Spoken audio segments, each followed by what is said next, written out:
Good morning विद्यार्थी मित्रों। હવે ચેપ્ટર 8 આપણું સંપૂર્ણપણે પૂર્ણ થઈ ગયું છે। એમસીક્યુ પણ આપણે બધા જ પૂર્ણ કરી દીધા। હવેથી આપણે ચેપ્ટર નંબર 10 બરાબર પ્રકરણ 10 કોષ ચક્ર અને કોષ વિભાજન ઉપર ચર્ચા કરીશું। નવમું ચેપ્ટર હમણાં એટલા માટે સાઈડમાં કર્યું છે કે કોષ ચેપ્ટર આપણું ચાલતું જ હતું, તેને લગતું જ એક ચેપ્ટર છે બરાબર। કે હું વારંવાર બોલતો કે ભાઈ આપણી જીવનની શરૂઆત એક જ કોષથી થાય, જેને આપણે યુગ્મન જ કહીએ છીએ, ફલિતાંડ કહીએ છીએ। અને એ એક કોષથી લઈને આજે આપણે એક કોષથી શરૂઆત કરી અને કેટલા તો કે 100 ટ્રિલિયન, જેને ગાણિતિક ભાષામાં 10 ની 14 ઘાત બરાબર, એટલા બધા કોષો આપણી અંદર પુખ્ત અવસ્થા સુધીમાં ડેવલપ થઈ ગયા છે બરાબર। તો એ કઈ ક્રિયા દ્વારા છે મિત્રો? તો કે કોષ વિભાજનની ક્રિયા છે બરાબર। અને એ કોષ વિભાજન જે આખું એક જે પ્રોસેસ કહેવાય, એક સાયકલ કહેવાય, એટલે એને સેલ સાયકલ કે કોષ ચક્ર તરીકે ઓળખવામાં આવે છે। એટલે આપણે આ ચેપ્ટરની અંદર જે અવારનવાર ચેપ્ટર 8 ની અંદર ચર્ચા કરતા હતા કે એક કોષનું વિભાજન થઈને એક કરતા વધારે કોષો જે બને છે, એને લઈને આજે આપણે થોડા વ્યવસ્થિત ચર્ચા મતલબ આજથી શરૂઆત કરવા જઈ રહ્યા છીએ। ચેપ્ટર નાનું જ છે પણ ખૂબ જ અગત્યનું છે। એમસીક્યુ પૂછાય તો 100% આપણા માર્ક્સ કવર થઈ જાય એવું છે બરાબર। પૂરતું ધ્યાન આપજો એટલે વાંધો આવશે નહીં। ઓકે, હવે વાત કરીએ મિત્રો કોષ ચક્ર અને કોષ વિભાજન। કે ભાઈ એક કોષ હતો, એક બાળકોષ વિભાગ, કોષ કદમાં મોટો થયો એટલે માતૃકોષ જેવી રચના પ્રાપ્ત કરી, અને એનું પાછું વિભાજન થયું એટલે એકમાંથી કેટલા તો કે બે બાળકોષોનું શું થયું? નિર્માણ થતું જોવા મળે છે। તો આવી સ્થિતિને મિત્રો આપણે કોષ વિભાજન કહીએ છીએ બરાબર। હવે પૃથ્વી ઉપર તમે જુઓ કેટલા બધા સજીવો છે, સૂક્ષ્મ કદથી લઈને મહાકાય કદ સુધીના, ભલે ને મોટામાં મોટું કદ, જેમ કે વેલ માછલી છે, જલીય વસવાટને આધારે, સ્થળજ વસવાટને આધારે આપણે જોઈએ તો એલિફન્ટ એટલે કે હાથી બરાબર। તો બધા જ મોટા કદના સજીવો, મનુષ્ય, કોઈ પણ પ્રાણી તમે લઈ લો, કોઈ પણ વનસ્પતિ લઈ લો, બધા કે જે મોટામાં મોટું કદ ધરાવતા હોય, શરૂઆત તો ક્યાંથી કરે? એક જ કોષથી કરે છે। જે અવારનવાર હું પહેલા પણ ચર્ચા કરી ગયો છું કે ભાઈ શુક્રકોષ, અંડકોષ, ફલનની ક્રિયા થાય બરાબર, અને ત્યાં બને શું મિત્રો? ફલિતાંડ, યુગ્મન જ બરાબર। અને એનું પછી વિભાજન થતું જાય, એકમાંથી 2, 2 ના 4, 4 ના 8, 16, 32, 64, 128, 256, ખ્યાલ આવે છે કે નહીં મિત્રો? એમ કેમ કરતા કરતા કરતા કોષોની સંખ્યા શું થાય? વધતી જતી જોવા મળે છે બરાબર। તો આપણે આજે આ ચેપ્ટરની અંદર મતલબ કે એવા ટોપિકો અભ્યાસ કરવાના છીએ કે ભાઈ કોષ વિભાજન શા માટે થાય છે, પ્લસ કોષ વિભાજનની જે ક્રિયા જે ખરી એમાં કેવા ઘટનાક્રમ બનતા હોય છે બરાબર। તો એ બધા જ ટોપિકને આપણે આ ચેપ્ટરની અંદર અભ્યાસ કરવાના છીએ। આપણે આગળ પણ વાત કરી ગયા મિત્રો કે આપણા દરેક કોષની અંદર જનીન દ્રવ્ય કેવું છે મિત્રો? એક સરખું છે, એક સમાન છે। હું તમને વારંવાર કહેતો કે આપણો હેરબલ મતલબ કે વાળનો પાયાનો ભાગ, કે પછી આપણા પગના તળિયા, કે કોઈ પણ શરીરનો કોષ, બધાની અંદર તમને જનીન દ્રવ્ય, ડીએનએ, રંગસૂત્ર બધું જ કેવું મળે? એક સરખું પ્રાપ્ત થાય છે। તો એનું રીઝન છે મિત્રો સમવિભાજનની ક્રિયા બરાબર। તો એવી સમવિભાજનની ક્રિયા, એવી અર્ધીકરણ, જે પ્રજનન કોષો બને બરાબર, તો એ બધા ટોપિકનો અભ્યાસ મિત્રો આ ચેપ્ટર સાથે શું છે? જોડાયેલો છે બરાબર। અને જેનો આપણે વ્યવસ્થિત શું કરવો છે? અભ્યાસ કરવો છે। ઓકે, તો આજે એક પ્રસ્તાવના અને નવા એક અલગ કોન્સેપ્ટ ઉપર પણ ચર્ચા કરવી છે બરાબર, કે જેનો એનસીઈઆરટી માં ઉલ્લેખ નથી।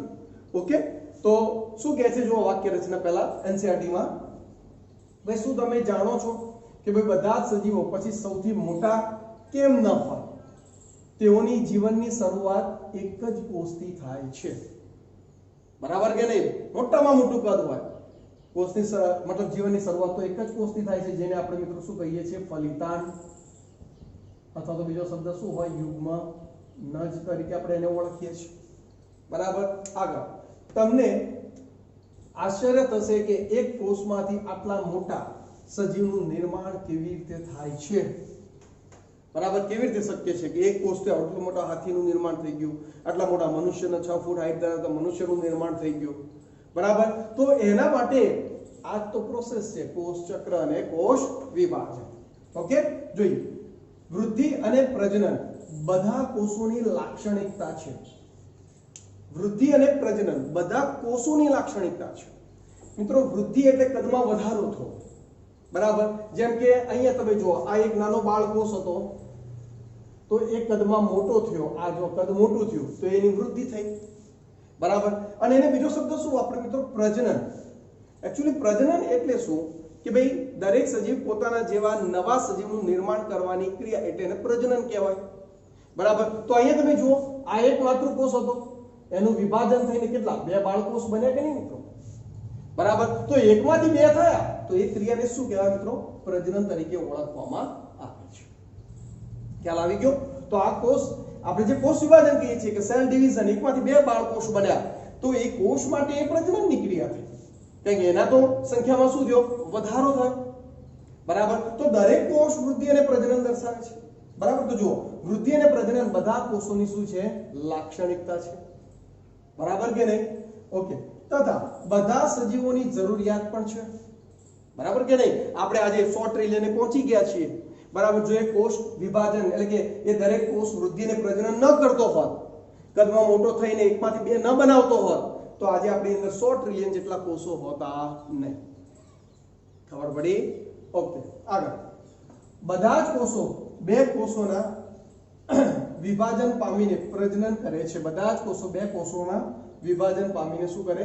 પ્રજનન કરે છે. આવી ગયું વાક્ય. દરેક માતૃકોષ પ્રત્યેક વિભાજન દરમિયાન બે બાળકોષોનું શું કરે? નિર્માણ કરતો હોય છે, બરાબર. એટલે કે એક માતૃકોષ જે છે આપણો, બરાબર, કે જે વૃદ્ધિ પામીને કદ મોટું કરી લીધું, હવે એનું વિભાજન થયું એટલે પ્રજનન થયું, એકમાંથી કેટલા? બે બાળકોષ બન્યા. હવે આ બંને બાળકોષો ફરી પાછા વૃદ્ધિ પામશે એટલે કદમાં શું થશે મિત્રો? મોટા થશે આ રીતે.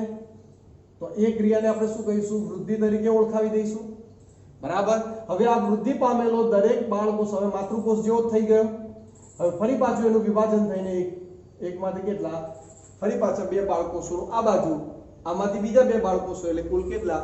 તો કે 4 બાળકોષોનું નિર્માણ થતું જોવા મળે છે. એટલે પ્રત્યેક એક માતૃકોષમાંથી કેટલા? 2. ચલો, ક્લિયર છે? ઓકે. તો આ રીતે બહુકોષી સજીવો પછી ધીરે ધીરે શું થાય? અસ્તિત્વમાં આવે. અને પેલો એક શબ્દ આપણે અવારનવાર ચર્ચા કરતા જ આવ્યા છે, કોષો ભેગા મળી પેશી બને, પેશી ભેગી મળી અંગ બને, જેના માટે શ્રમ વિભાજન શબ્દ વપરાય છે. કોષોના કાર્યોની વહેંચણીને શું કહેવાય મિત્રો? શ્રમ વિભાજન, બરાબર. કે જેમ કે કોષો ભેગા મળી પેશી બને, જેમ કે આપણો હૃદય સ્નાયુ પેશી, જે આપણા હૃદયના બંધારણમાં ભાગ લે એ હૃદય સ્નાયુ પેશી, તો એ અમુક કોષોનો સમૂહ ભેગા મળી હૃદય સ્નાયુ પેશી બનાવી દીધી. હવે એ કોષો બીજું કોઈ જ ના કાર્ય કરે, એ હૃદયના પંપિંગના કાર્ય સાથે સંકળાય. ખ્યાલ આવ્યો? તો એને શ્રમ વિભાજન કહેવાય, કોષોને કાર્યોની વહેંચણી કહેવાય છે. ચલો, ક્લિયર છે? ઓકે. તો એ વાત થઈ ગઈ. આગળ, આ નવા નિર્માણ પામેલા બાળકોષો આપમેળે વૃદ્ધિ અને વિભાજન પામે છે, બરાબર કે નહીં? આપમેળે જો વિભાજન પામેલા નવા બાળકોષો આપમેળે શું થશે? વૃદ્ધિ પામશે. અને વૃદ્ધિ પામ્યા બાદ કદમાં મોટા થઈ ગયા, ફરી પાછું શું થશે? એમનું વિભાજન થાય છે, એટલે કે પ્રજનન થાય છે. ચલો, ક્લિયર છે? ઓકે. એક જ માતૃકોષ તથા તેની સંતતિની વૃદ્ધિ તથા વિભાજનથી નિર્માણ પામતા નવનિર્મિત કોષોની સંખ્યા શું થાય? વધતી જાય છે. મેં તમને કીધું ને, એક હતો તો એકમાંથી 2 થયા, 2 ના 4 થયા, 4 ના 8 થશે, 8 ના 16, 32, 64, 128. ખ્યાલ આવે છે કે નહીં? એમ કોષોની સંખ્યા શું થશે મિત્રો? વધતી જતી જોવા મળે છે. ચલો, ક્લિયર? ઓકે. બીજા અર્થમાં વૃદ્ધિ અને વિભાજનના આવા ચક્રો પૂર્ણ થયા બાદ એક જ કોષ લાખો કોષો ધરાવતી બંધારણીય સંરચના ધરાવે છે, બરાબર કે નહીં મિત્રો? કે ભાઈ આ રીતે કોષ વિભાજન ચાલતું થાય, મતલબ બાળકોષ બન્યા, બાળકોષ વૃદ્ધિ પામે એટલે માતૃકોષ જેવો બને, માતૃકોષ વિભાજન પામે એટલે ફરી પાછો બે બાળકોષ જે વિભાજન પામે એને આપણે વિભાજન કહીશું, કોષ વિભાજન કહીશું, બરાબર. પ્રજનન પણ કહી શકીએ, કારણ કે એકમાંથી 2 બની ગયા. હવે એ બંને બાળકોષ ફરી પાછા વૃદ્ધિ પામશે એટલે પાછા માતૃકોષ જેવો બનશે, ફરી પાછા એ વિભાજન પામી આગળ બાળકોષોનું શું કરશે? નિર્માણ કરશે. આ ચક્ર સતત ચાલ્યા કરશે. જેના કારણે કોષોની સંખ્યા લાખો કરોડો સુધી પહોંચી જાય છે, બરાબર ને? અને એમાંથી જ તો મિત્રો બહુકોષી સજીવો શું થાય? અસ્તિત્વમાં આવતા જોવા મળે છે. ચલો ક્લિયર છે? ઓકે. હવે આપણને પ્રશ્ન એમ થાય, અચ્છા મિત્રો એક આ વસ્તુની રજૂઆત કે આપણે ખબર છે ચેપ્ટર 8 ની અંદર ચર્ચા કરી ગયા કે ભાઈ નવા કોષોનું સર્જન ક્યાંથી થયું? તો આપણે પેલા રુડોલ્ફ વિશોર્વે હતા કે ભાઈ નવા કોષોનું સર્જન પૂર્વ અસ્તિત્વ ધરાવતા કોષોમાંથી થયું. જેમ કે જુઓ, આ A કોષ હતો, આ ધારો કે B બન્યો અને આ C બન્યો, બરાબર? તો આ નવો કોષ છે, અરે સોરી, આ માતૃકોષ છે A, એનું વિભાજન થઈને B ને C મળે, પરંતુ હવે હાલ એનું અસ્તિત્વ છે ના, આ બે જ બાળકોષોનું અસ્તિત્વ છે. ફરી પાછા આ વિભાજન પામશે એટલે આ બે B અને C નું અસ્તિત્વ ગાયબ થઈ જશે. ખ્યાલ આવે છે કે નહીં? તો રુડોલ્ફ વિશોર્વે આપણને કહી ગયા છે કે ભાઈ નવા કોષોનું સર્જન પૂર્વ અસ્તિત્વ ધરાવતા કોષોમાંથી થાય છે. ખ્યાલ આવે છે કે નહીં? બરાબર. પેલું હતું ને કે ઇંગ્લિશમાં વાક્ય પણ આપણે આપેલું, ઓમનિસ સેલ્યુલા ઇઝ સેલ્યુલા, બરાબર? ઓકે. એક ઓર વૈજ્ઞાનિક છે મિત્રો સ્ટ્રાસબર્ગર, એને પણ યાદ રાખીશું આપણે કે ભાઈ નવું કોષ કેન્દ્ર પૂર્વ અસ્તિત્વ ધરાવતા કોષ કેન્દ્રમાંથી ઉત્પન્ન થાય છે. એમને કોષ કેન્દ્રની વાત કરી. દરેક કોષની અંદર શું આવેલું હોય? કોષ કેન્દ્ર. તો વિભાજન થાય તો સીધી વસ્તુ છે, અહીંયા પણ બે કોષ કેન્દ્રો બનવાના. તો નવા કોષ કેન્દ્ર એ પણ પૂર્વ અસ્તિત્વ ધરાવતા કોષ કેન્દ્રમાંથી જ બને. તો કોષની વાત રુડોલ્ફ વિશોર્વે કરી હતી, કોષ કેન્દ્રની વાત સ્ટ્રાસબર્ગરે કરી છે. ખ્યાલ આવે છે કે નહીં? તો એ બે વૈજ્ઞાનિકને પણ આપણે યાદ કરી શકીએ. આ તો આપણે જાણતા જ હતા. આ એક નવો પોઈન્ટ આપણને પ્રાપ્ત થયો, આપણું નોલેજ ત્યાં વધે છે. ચલો ક્લિયર છે? ઓકે. હવે મિત્રો કોષ વિભાજન થાય છે, શા માટે થાય છે? એકમાંથી બે થયા, બેના ચાર થયા, રીઝન શું? તમે આ વિચારવા જેવો પોઈન્ટ છે. ક્યારે કોષ પોતાની સંખ્યા વધારે, બરાબર? એવું કેમ કે કોષ, તમે જુઓ મિત્રો કે ભાઈ આ એક માતૃકોષ છે, એનું વિભાજન થયું, ઓકે, બે બાળકોષ બન્યા. તો બે બાળકોષનું વિભાજન થતું જ નથી. બાળકોષ પોતે વૃદ્ધિ પામી, કદમાં મોટા બને. ખ્યાલ આવે છે કે નહીં? અને પછી પાછું એમનું વિભાજન થઈ જાય. કેમ? એ બાળકોષ નાના હતા ત્યારે જ વિભાજન ન થયું ફરીથી. ખ્યાલ આવે છે કે નહીં મિત્રો? તો અહીંયા એવા બે પોઈન્ટ છે આપણી પાસે કે જેમાં એનસીઈઆરટીમાં એનું વર્ણન નથી, પરંતુ ક્યાંક એને લઈને એમસીક્યુ પૂછાઈ શકે, બરાબર? તો એના ઉપર આપણે થોડી ચર્ચા કરવી છે. ખ્યાલ આવે છે કે નહીં? ઓકે.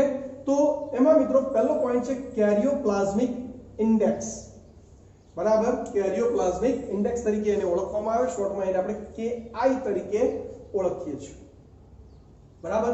ભાઈ શા માટે કોષ વિભાજન થાય છે એ સમજાવતો આપણા પાસે બે ટોપિક છે, બરાબર? પહેલો ટોપિક છે કેરિયોપ્લાઝમિક ઇન્ડેક્સ, બરાબર? આ પોઈન્ટ મિત્રો પોઝ કરીને તમારે લખી જ દેવાનો છે, એનસીઈઆરટીમાં જ એને વર્ણન કરતા રહો, બરાબર? કે જેથી તમને જ્યારે પણ એ ટોપિક મતલબ એને લગતા કોઈ એમસીક્યુ આવે તો સરળતાથી તમે સોલ્વ કરી શકો.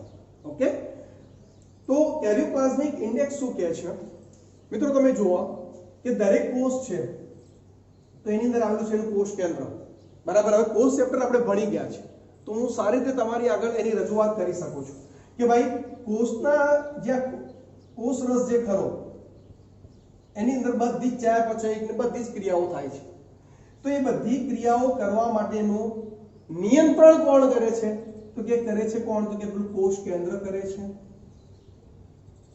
કોણ કરે છે મિત્રો? કોષ કેન્દ્ર. અને કોષ કેન્દ્ર કરે છે એનું રીઝન છે કે કોષ કેન્દ્ર પાસે જનીન દ્રવ્ય છે, ડીએનએ છે, બરાબર? તો કોષની બધી જ ક્રિયાઓનું નિયમન કોણ કરે છે? કોષ કેન્દ્ર કરતું હોય છે, બરાબર? હવે જ્યારે કોષ નાનો છે ત્યારે કોષ કેન્દ્ર એની કમ્પેરિઝનમાં ઓકે સક્ષમ છે બધી જ કોષની ક્રિયાઓનું કાર્ય નિયમન કરવામાં, બરાબર? પરંતુ જ્યારે આ કોષ કદમાં મોટો થઈ જાય છે, હવે કોષ કેન્દ્રને થોડું ઘણું કદ તો પણ જનીન દ્રવ્ય તો એના જ રહેવાનું છે. ખ્યાલ આવે છે કે નહીં મિત્રો? કારણ કે કોષ કેન્દ્ર રસ થોડો વધે પણ બાકી તો જનીન દ્રવ્ય તો એ જ. જેમ કે અહીંયા 23 જોડ રંગસૂત્રો હતા તો અહીંયા પણ 23 જોડ રંગસૂત્રો જ હશે. તો અહીંયા તમે જુઓ હવે આ કોષ કેન્દ્રને કોષ રસનો વિસ્તાર વધી ગયો, બરાબર? એટલે પેલું કહેવાય ને કે નાનો વિસ્તાર હતો તો કામ સરળતાથી થઈ જતું હતું, બરાબર? ધારો કે તમને એક સબ્જેક્ટ તૈયાર કરવાનો કીધો હોય તો કેવો પૂરેપૂરા માર્ક્સ લાવી દો છો, બરાબર, એક જ દિવસમાં. પણ એમ કીધું કે એક દિવસના અંતે ત્રણેય સબ્જેક્ટની એક્ઝામ છે, કેમેસ્ટ્રી, ફિઝિક્સ, બાયોલોજી. તો માર્ક્સમાં ફરક પડે કે નહીં મિત્રો? કારણ કે તમારી ક્ષમતા થોડી ઘણી વહેંચાઈ જતી હોય છે. તો અહીંયા પણ મિત્રો આ કોષ રસવાળો વિસ્તાર વધી ગયો. હવે કોષ કેન્દ્રને કે જેનું કદ થોડું વધ્યું છે પરંતુ એને કાર્ય ઘણું બધું વધી ગયું છે, જેના કારણે હવે એ કાર્ય પ્રોપર કરી શકતો નથી. બરાબર, જેના કારણે આગળ જઈને આ કોષ વિભાજન કરશે અને બે બાળ કોષોમાં વહેંચાઈ જશે. કેમ? જેથી આ બંને કોષોનું કાર્ય સરળતાથી, કોષ રસમાં થતા કાર્યનું સરળતાથી નિયંત્રણ કરી શકાય. ખ્યાલ આવે છે કે નહીં મિત્રો? બરાબર, તો એ ટોપિક સમજાવતો આ પોઈન્ટ છે કેરિયોપ્લાઝમિક ઇન્ડેક્સ. બરાબર, કેરિયોપ્લાઝમિક મિત્રો, બરાબર, આપણે આગળ પણ વાત કરી ગયા છીએ કે ભાઈ કોષ કેન્દ્રના અભ્યાસને કેરિયોલોજી કહેવાય. બરાબર, તો એકચ્યુઅલી મિત્રો અહીંયા ન્યુક્લિયસ અને સાઇટોપ્લાઝમ મતલબ કોષ કેન્દ્ર અને કોષ રસના ગુણોત્તરની વાત ચાલે છે. ન્યુક્લિયસ એટલે કે કોષ કેન્દ્ર અને સાઇટોપ્લાઝમ એટલે કે કોષ રસ, આ બંનેનો ગુણોત્તર એટલે કેરિયોપ્લાઝમિક ઇન્ડેક્સ કહેવાય.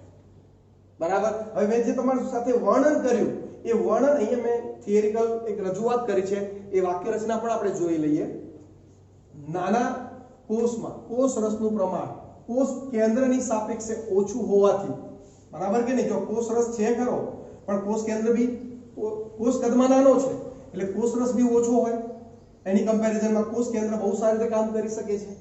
બરાબર, કેરિયોપ્લાઝમિક ઇન્ડેક્સ કેવો આવશે મિત્રો? ઊંચો આવે છે. એમના એક્ઝામ્પલ જોઈએ આપણે. આથી મોટા કોષ કેન્દ્ર દ્વારા કોષ રસના કાર્યોનું નિયમન સારી રીતે થઈ શકે છે. બરાબર કે? કારણ કે કમ્પેરિઝનમાં કોષ કેન્દ્ર મોટું છે કોષ રસ કરતા, તો નિયમન બહુ સારી રીતે કરી શકે એટલે KI ઊંચો આવશે એવા.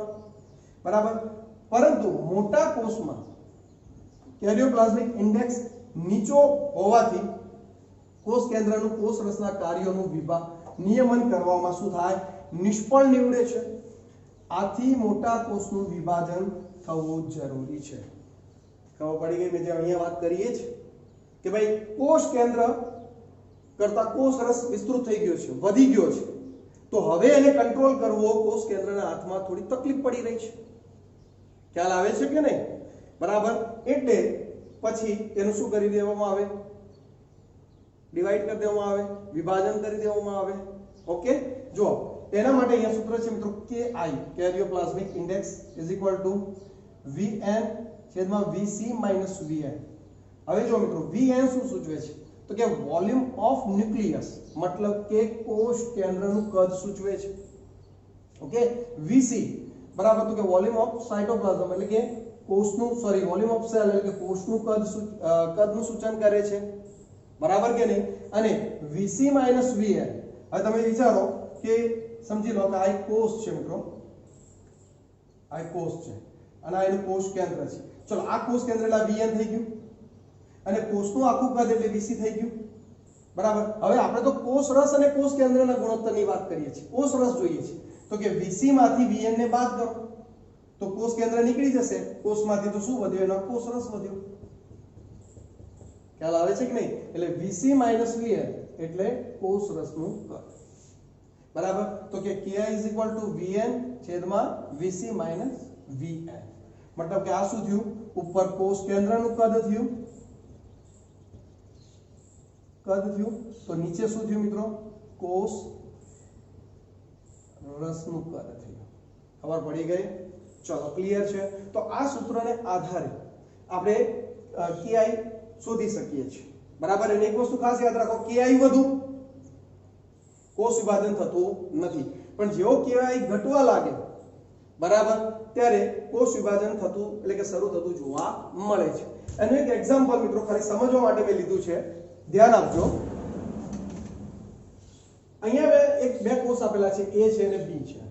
બરાબર, કોષનું કદ તો આના કરતા પણ નાનું હોય છે. બરાબર, અને કોષ કેન્દ્ર તો એના કરતા પણ નાનું. મેં સમજવા પૂરતું એક ઉદાહરણ લીધું છે કે ભાઈ અહીંયા એક કોષ A છે, એનું કોષનું કદ છે 10 નેનોમીટર છે. બરાબર, અને કોષ કેન્દ્રનું કદ છે ધારો કે 1 નેનોમીટર. બરાબર, તો અહીંયા KI શું મળે? તો કે Vn શું છે? તો કે 1 નેનોમીટર. બરાબર, Vc આપણને એટલે કે Vc કેટલું છે? તો કે 10 નેનોમીટર અને Vn -1 એટલે 1/9 આવશે. બરાબર. તો આ શું સૂચન કરે છે કે ભાઈ આ ઉપરનું કોષ કેન્દ્રનું કદ છે, નીચે કોષ રસનું કદ થયું. તો ત્યાં આપણને એનો ગુણોત્તર કેટલો મળ્યો તો કે 0.111 પ્રાપ્ત થાય છે. બરાબર. હવે એ જ વસ્તુ અહીંયા એક બીજો કોષ બી લીધેલો છે. અહીંયા કોષનું કદ તમે જુઓ કેટલું અને ઘણું મોટું થઈ ગયું, 100 નેનોમીટર છે. બરાબર. કોષ કેન્દ્ર પણ થોડું મોટું છે, કોષ કેન્દ્રનું કદ છે 4 નેનોમીટર. બરાબર. તો ki vn કેટલો તો કે 4, vc એટલે કે 100 - 4 થશે એટલે આપણને કેટલો તો કે 4/96 પ્રાપ્ત થયો. બરાબર. આ કોષ કેન્દ્રનું કદ છે, આ કોષ રસનું કદ છે. તો ત્યાં આપણને ki કેટલો પ્રાપ્ત થાય છે મિત્રો તમે જુઓ 0.0416 પ્રાપ્ત થાય છે. ખ્યાલ આવે છે કે નહીં? એટલે તમે સમજો આ નાનો કોષ હતો તો એનો કેરિયોપ્લાઝમિક ઇન્ડેક્સ 0.111 છે, આ મોટો છે ગુણોત્તર.